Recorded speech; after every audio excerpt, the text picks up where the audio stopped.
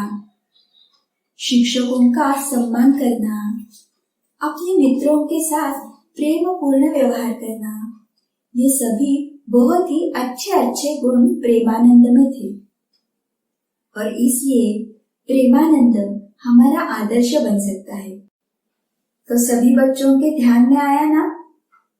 जिसके पास अच्छे अच्छे गुण होते हैं वही सभी को अच्छा लगता है। तो इसलिए हमें अपने में गुण बढ़ाना बहुत ही आवश्यक है। चलिए अब हम ये भी जान के लेते हैं कि गुण बढ़ाने का महत्व क्या है, हमें गुण क्यों बढ़ाने चाहिए। तो इसके जो कारण है वो भी हम देखते हैं। तो सबसे पहला और महत्वपूर्ण सूत्र ये है, गुणवान बच्चों को भगवान का आशीर्वाद मिलता है। तो बाल मित्रों, आपको एक कहावत पता होगी, जो सबको अच्छा लगता है वही भगवान को भी अच्छा लगता है। ऐसे क्यों है? क्योंकि जो बच्चे गुणवान होते हैं ना, वो स्वयं आनंदी रहते हैं और वो अन्यों को भी आनंद देते हैं। और ऐसे जो अच्छे बच्चे हैं, आदर्श बच्चे हैं, वही बच्चे भगवान को भी अच्छे लगते हैं। और इसी के कारण भगवान का जो आशीर्वाद है वो इन बच्चों को प्राप्त होता है। इसके बाद और क्या महत्व है गुणी बनने का? हमारा जीवन आनंदमय और सफल बनाने के लिए गुण आवश्यक है। बच्चों, हमें सभी को लगता है ना कि हमारा जीवन आनंदी हो, परंतु हमारे में जो स्वभाव दोष रहते हैं उन्हीं के कारण हमारा जीवन दुखी, निराश हो जाता है। और उसके विपरीत गुणों के कारण हमारा जीवन संतुष्ट, आनंदी बन सकता है।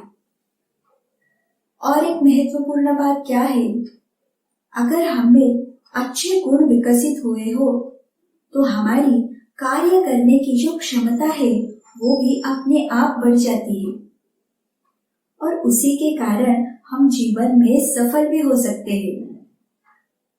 तो ध्यान में आया ना? तो हमें जीवन में सफल होने के लिए भी गुणों की ही आवश्यकता है। इन दो कारणों के साथ और भी गुणों का महत्व क्या है? तो तीसरा और सबसे महत्वपूर्ण सूत्र ये है, गुणवान बच्चे ही भविष्य में देश का आधार स्तंभ बन सकते हैं। बच्चों, ये भी बहुत ही महत्वपूर्ण है। आजकल हम समाचार पत्र या दूरदर्शन पे सब देखते हैं, देश की कैसी दुर्दशा हुई है। प्रतिदिन हम देखते हैं चोरियां होती है, अपघात होते हैं, स्त्रियों पर अत्याचार हो रहे हैं। ये सारी बुरी घटनाएं प्रतिदिन हम पढ़ते हैं। इन्हें कम होने का कुछ नाम ही नहीं ले रहे। ये सारी घटनाएं दिन ब दिन बढ़ती ही जा रही है। तो ऐसा क्यों हो रहा है? क्योंकि बच्चों, देश की जनता स्वार्थी बन गई है। बाल मित्रों, हम देखते हैं भारत देश महान, मेरा भारत महान ऐसे नारे लगाकर या फिर राष्ट्रगीत केवल कहने से कुछ नहीं होने वाला है। हमारे मन में राष्ट्र प्रेम, राष्ट्राभिमान, राष्ट्र के लिए निस्वार्थी भाव से कुछ तो करने की लगन, ये सारे गुण हम जब आत्मसात करेंगे तभी हम देश के लिए कुछ कर पाएंगे। हमने अपने इतिहास में भी देखा है, छत्रपति शिवाजी महाराज जी ने केवल 16 वर्ष की आयु में हिंदवी स्वराज्य स्थापित करने की प्रतिज्ञा ली थी। इसके साथ ही हमारे जो स्वतंत्र सैनिक थे उनमें से एक बहुत ही महान क्रांतिकारी चंद्रशेखर आजाद जी, इन्होंने तो अंग्रेजों से बेतों का मार खाया था और उस समय उनकी आयु भी केवल 16 वर्ष की ही थी। तो इससे पता चलता है बच्चों कि बचपन से ही ये अच्छे गुण हमें अपनाने चाहिए। तो इन दो उदाहरणों से पता चल रहा है ना, तो गुण बहुत ही महत्वपूर्ण है।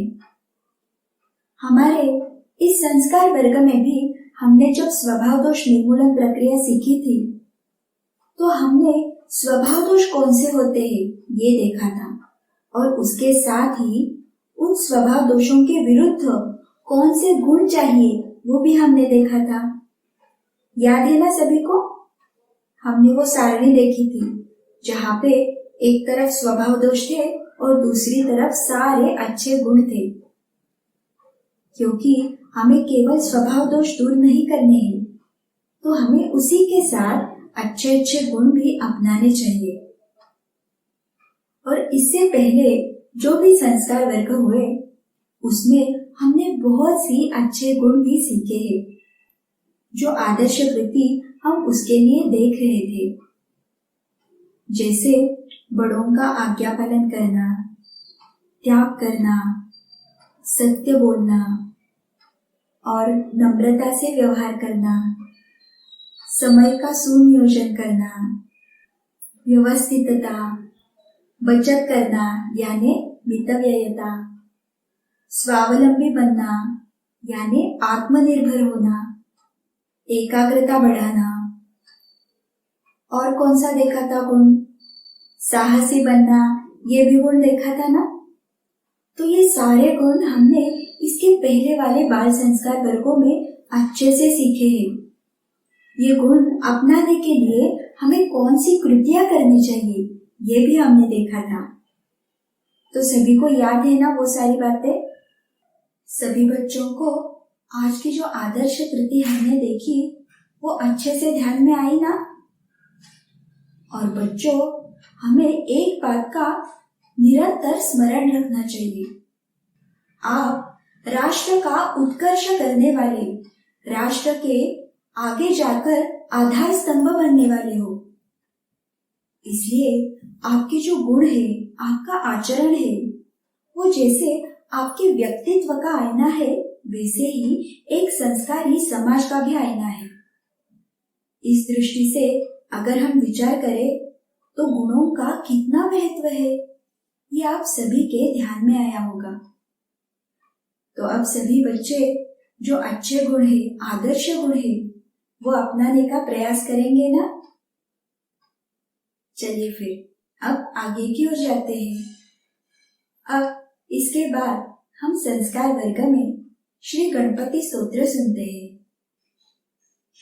जिन बच्चों के पास इस स्तोत्र की पुस्तिका है वो पास में लेकर बैठेंगे और उसे देख के ये स्तोत्र हमारे साथ कहेंगे। चलो सभी बच्चे अपने हाथ जोड़ेंगे और पूरा मन श्री गणेश जी के चरणों में एकाग्र करेंगे और ये गणपति स्तोत्र कहेंगे। चलो अब हम श्री गणपति स्तोत्र आरंभ करते हैं।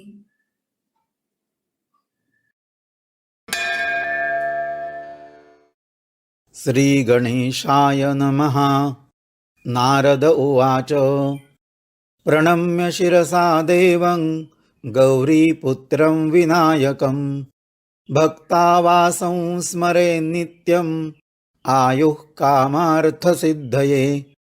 प्रथमं वक्रतुण्डं च एकदन्तं द्वितीयकं तृतीयं कृष्णविङ्गाक्षं गजवक्त्रं चतुर्थकं लम्बोदरं पंचमं च षष्ठं विकटमेव च सप्तमं विघ्नराजेन्द्रं धूम्रवर्णं तथाष्टमं नवमं भालचन्द्रं च दशमं तु विनायकम् एकादशं गणपतिं द्वादशं तु गजाननं द्वादशैतानि नामानि त्रिसन्ध्यं यः पठेन्नरः न च विघ्नभयं तस्य सर्वसिद्धिकरं प्रभो। विद्यार्थी लभते विद्यां धनार्थी लभते धनं पुत्रार्थी लभते पुत्रान् मोक्षार्थी लभते गतिम् जपेद् गणपतिस्तोत्रम् षड्भिर्मासैः फलं लभेत संवत्सरेण सिद्धिं च लभते नात्र संशयः अष्टभ्यो ब्राह्मणेभ्यश्च लिखित्वा यः समर्पयेत् तस्य विद्या भवेत् सर्वा गणेशस्य प्रसादतः इति श्रीनारदपुराणे संकष्टनाशन गणेशस्तोत्रम् सम्पूर्णम्।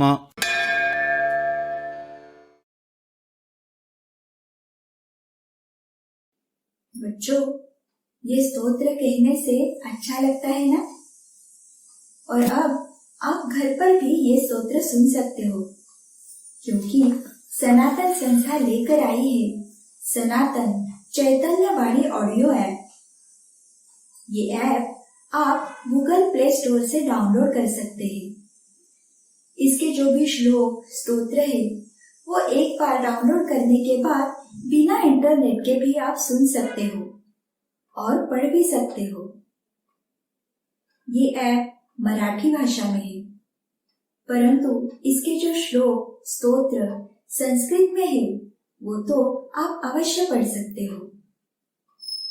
और सबसे महत्वपूर्ण बात ये है कि ये सारे श्लोक और स्तोत्र शास्त्र शुद्ध पद्धति से और वैदिक ब्राह्मणों द्वारा उच्चारण किए गए हैं, तो सभी इसका अवश्य लाभ लेना। तो बाल मित्रों, आज का पूरा संस्कार वर्ग सभी ने ध्यान देके सुना ना? इससे हमें एकाग्रता ये गुण भी आएगा। आज भी हमने देखा ना गुणों का अपने जीवन में कितना महत्व है। और ये सारा जो अनमोल ज्ञान है वो केवल और केवल हमें भगवान ही दे सकते हैं। चलिए फिर अब हम इसके लिए भगवान के चरणों में कृतज्ञता व्यक्त करेंगे। सभी अपने हाथ जोड़ेंगे और पूरा मन लगा के ये कृतज्ञता कहेंगे। हे भगवान, केवल आपकी असीम कृपा से इस बाल संस्कार वर्ग में हमें बहुत कुछ सीखने को मिला, इसलिए हम आपके चरणों में कृतज्ञ हैं। बाल मित्रों, ये संस्कार वर्ग आपको अच्छा लगा तो हमें अवश्य बताना। इसके लिए ऑनलाइन स्क्रीन पे जो तलपट्टी जा रही है वहाँ हमारा संपर्क क्रमांक भी दिया है, और हमारी जो वेबसाइट है www.balsanskar.com इसे भी अवश्य भेज देना। चलो फिर, आज की कहानी सभी को अच्छी लगी ना? तो ऐसी ही बहुत ही अच्छी और प्रेरक कहानी लेके हम कल फिर से मिलेंगे। आज के इस बाल संस्कार वर्ग में हम यहाँ पर ही रुकेंगे। कल फिर से ठीक 11:15 बजे एक नए विषय के साथ पुनः मिलेंगे।